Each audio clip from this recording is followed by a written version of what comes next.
এতিয়া বিয়াৰ বতৰ। সঁচাকৈ ঘৰত বিয়া এখন বুলি ক'লেই কেনেকুৱা ভাল লগা পৰিৱেশ হৈ পৰে। বিয়া হ'বলগীয়া ঘৰখনৰ কথা বাদেই, আপোন ভাৱ থকা চুবুৰীয়াসকলো যেন উল্লাসিত হৈ পৰে। দৰাৰ ঘৰতে হওক বা কইনাৰ ঘৰতে হওক, দুই এদিন যোগ বিয়োগ কৰি 6 মাহমানৰ আগৰ পৰাই বিয়াৰ যা যোগাৰ আৰম্ভ হৈ যায়। কিন্তু বিয়াৰ মুখ্য আৰু সকলোতকৈ গুৰুত্বপূৰ্ণ কামখিনি হৈছে বিয়াৰ লগত জড়িত হৈ থকা বিভিন্ন ৰীতি নীতি, নিয়ম, লোকাচাৰসমূহ। এইখিনি নিয়াৰিকৈ পালন হ'লেহে বিয়া এখন সফল আৰু সাৰ্থক হোৱা বুলি ধৰিব পৰা হয়। তেন্তে আহকচোন আমাৰ অসমীয়া হিন্দু বিবাহৰ নিয়ম নীতিসমূহৰ কথা অকণমান আজি আলোচনা কৰোঁ। আমাৰ অসমীয়া সমাজতে বিভিন্ন ৰীতি নীতিৰে বিবাহ সম্পন্ন হোৱা দেখা যায়। কিছুমানে হোম নকৰাকৈও কেৱল ভাগৱতক সাক্ষী কৰি পেলাই নাম প্ৰসংগ কৰিও বিবাহ অনুষ্ঠিত কৰা দেখা যায়। কিন্তু যেনেকেই নহওক, বিয়াৰ আগত বা বিয়াৰ পাছত সকলোৱে বহুত ৰীতি নীতি পালন কৰে। শৰাই পেলোৱা, আঙুঠি পিন্ধোৱা বা তামোল পাণ কটা। স্থান অনুযায়ী নামৰ ইফাল সিফাল হ'লেও এই অনুষ্ঠানতে দৰা ঘৰৰ লোকে তেওঁলোকৰ পৰিয়াল আৰু সমাজৰ দুই এজন লোকৰ লগত গৈ বিবাহৰ দিন ধাৰ্য কৰাকে ধৰি বহুতবোৰ গুৰুত্বপূৰ্ণ কাৰ্যৰ বিষয়ে আনুষ্ঠানিকভাৱে আলোচনা কৰে। সেইদিনাই কইনাৰ বাগদানো সম্পন্ন কৰা হয়, অৰ্থাৎ সমজুৱাভাৱে হ'বলগীয়া বিয়াখনৰ আনুষ্ঠানিক ঘোষণা কৰা হয়। এইখিনিতো ঠাইভেদে বিভিন্ন আচাৰ নীতিৰ প্ৰভেদ নথকা নহয়। কোনো ঠাইত শৰাই পেলোৱা অনুষ্ঠানত দৰাজন সমাজৰ লগত নাযায়, কিন্তু কিছুমান ঠাইত যায়। আঙুঠি পিন্ধাওঁতে কোনো সমাজত সেন্দুৰ পিন্ধোৱাৰো নিয়ম আছে। কইনাক এসাঁজ কাপোৰ উপহাৰ দিয়াও হয়। কইনাৰ ঘৰৰ পৰাও তেনেকৈ সাধ্য অনুসৰি দৰাৰ ঘৰৰ লোকক মান ধৰা হয়। জোৰোণ সাধাৰণতে আজিকালি দুদিনীয়া বেয়া দেখা যায়। তেনেক্ষেত্ৰত প্ৰথম দিনা জোৰোণ পতা হয়। ধাৰ্য দিন মতে দৰাৰ মাক, ঠাই পৰিস্থিতি বিশেষে পিতা, পৰিয়ালৰ মহিলা সদস্য, চুবুৰীয়া মহিলা, দুই এজন পুৰুষ সদস্যকে ধৰি ভালেকেইজন পুৰুষ মহিলা জোৰোণ পিন্ধাবলৈ কইনা ঘৰলৈ আহে। ঠাই বিশেষে জোৰোণক টেকেলি দিয়া, খাৰুমণি বুলিও কোৱা হয়।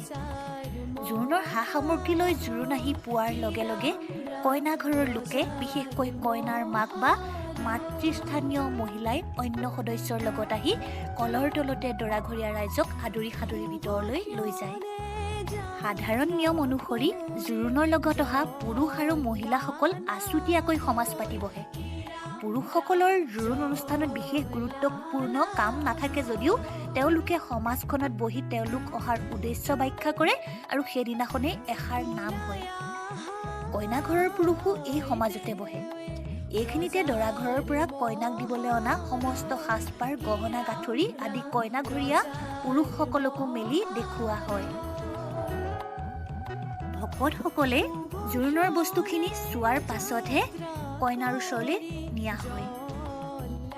কইনাক সজাবৰ কাৰণে এটুকুৰা আছুতীয়া স্থান ৰখা হয়।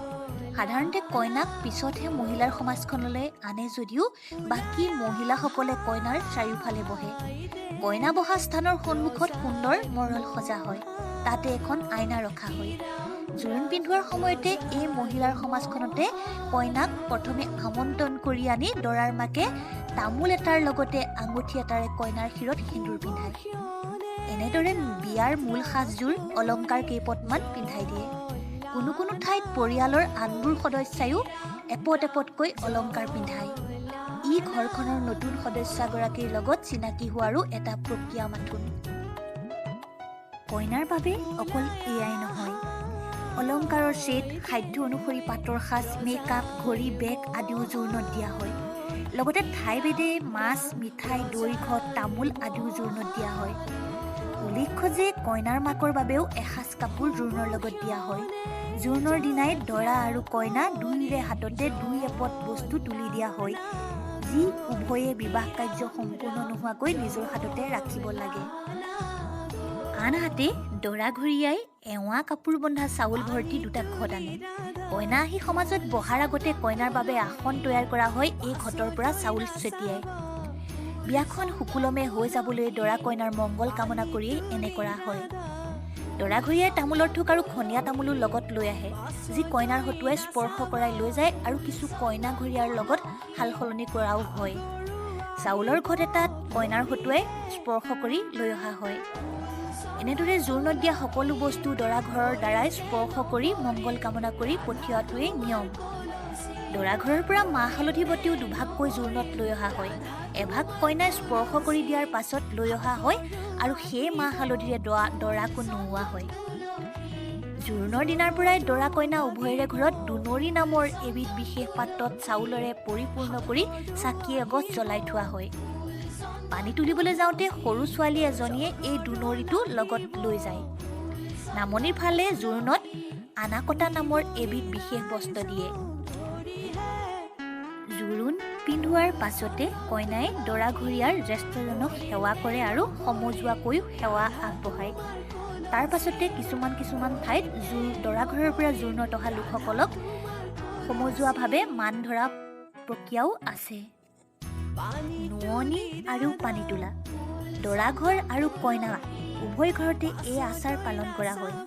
দৰা আৰু কইনাৰ মাকে নিজৰ নিজৰ পুত্ৰ কইনাৰ লোকাচাৰিক স্নানৰ বাবে নিকটৱৰ্তী বা সুবিধাজনক উৎসৰ পৰা পানী তুলিবলৈ যায়। লগত যায় আয়তীসকলো।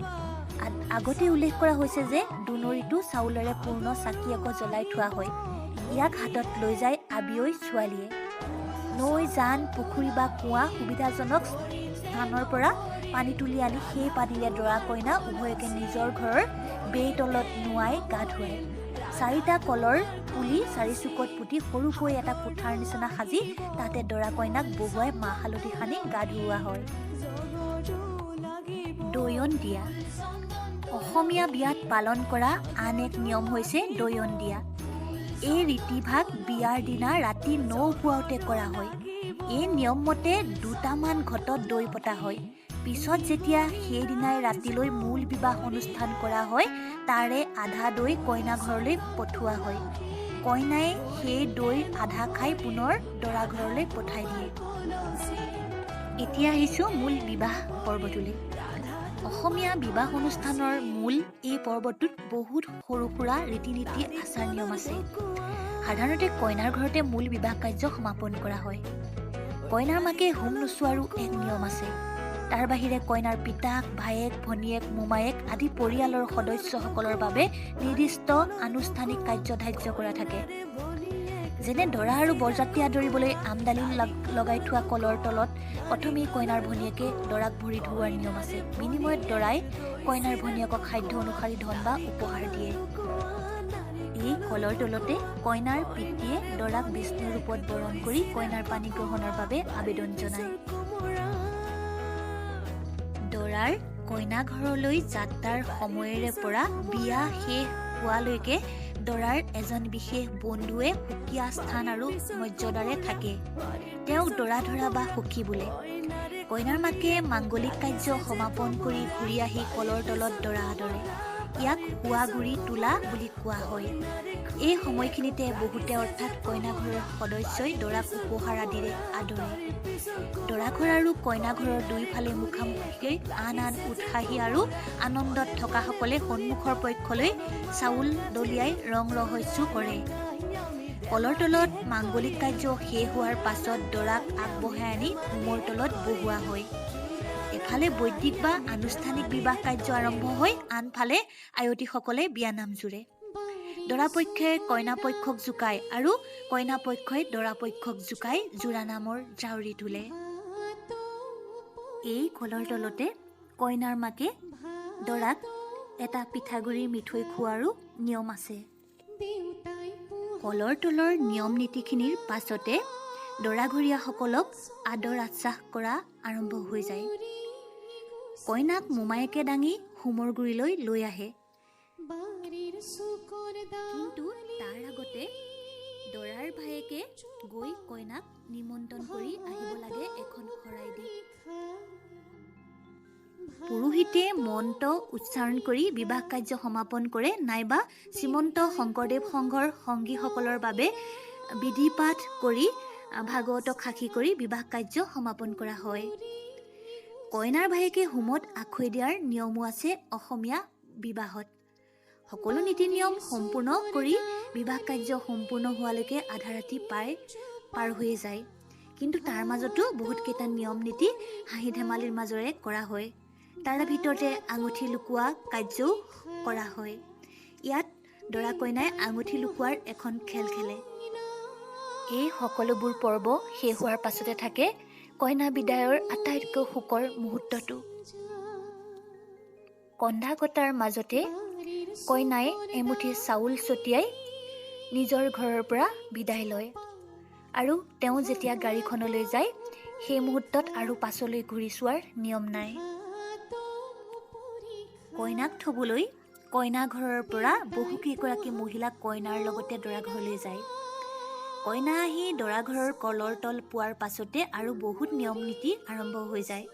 তাৰে ভিতৰত দৰাৰ ভনীয়েকে আহি কইনাক ভৰি ধুৱায়। তেতিয়া দৰাই কইনাৰ ভনীয়েকক যিটো টকা দিছিলে ভৰি ধুৱাওঁতে সেই টকাটোৰ আধা আকৌ দৰাৰ ভনীয়েকক দিব লগা হয়। তাৰ পাছতে দৰাৰ মাকে আদৰি সাদৰি কইনাক ভিতৰলৈ লৈ যায়। কিন্তু ঘৰত প্ৰৱেশ কৰোঁতেই গোসাঁই ঘৰটো আৰু পাকঘৰটো দেখুওৱাৰ এটা নিয়ম আছে আৰু ভাতৰ চৰুটো দেখুৱাব লাগে আৰু তাত ভাত পৰিপূৰ্ণ হৈ থাকিব লাগে। তাৰ পাছতে মান ধৰা প্ৰক্ৰিয়া আৰম্ভ হৈ যায়।